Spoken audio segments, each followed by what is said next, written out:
Tom, what kind of sick parent reads their children The Tiger Who Came to Tea or Hans Christian Andersen when they could be reading their children Ibram X. Kendi's Anti-Racist Baby or one of those colouring books about Ruth Bader Ginsburg or something like that? What are they thinking? Shame on them. I mean, I think the rise of anti-racist babies, they're feminist baby as well. There's feminist baby book, all this stuff. I mean, it reveals what we're talking about, isn't it? Which is this idea. I mean, what they're quite openly talking about is that basically politics in society is a game of indoctrination. You've got to get them young, because otherwise they'll get that Tiger book and they'll be messed up for life. You've got to get in there with the critical race theory and the feminism and everything will be fine.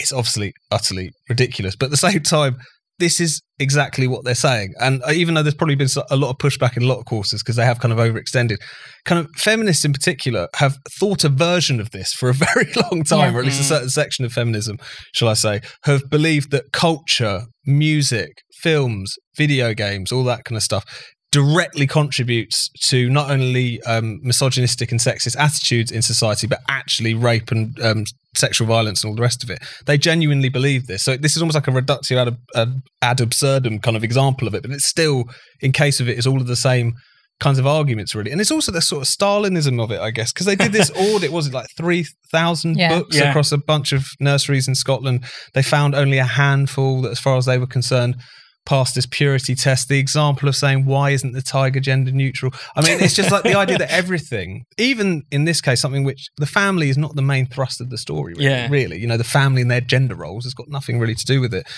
Everything having to be politically correct in that kind of that old sort of quite Stalinist sense.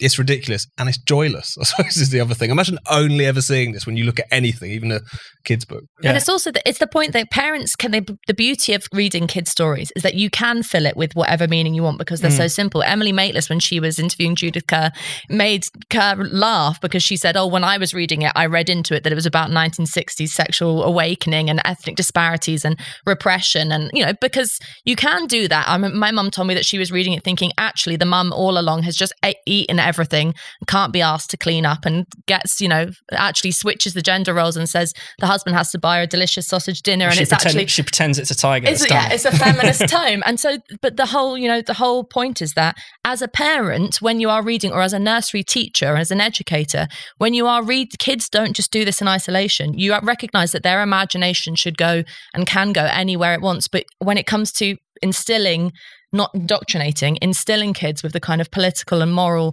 values and norms that you want, that doesn't come through an isolated instance of reading a book. It comes with a discussion with parents or your teachers. And so it's also a really reductive way of looking at the relationship between adults and kids.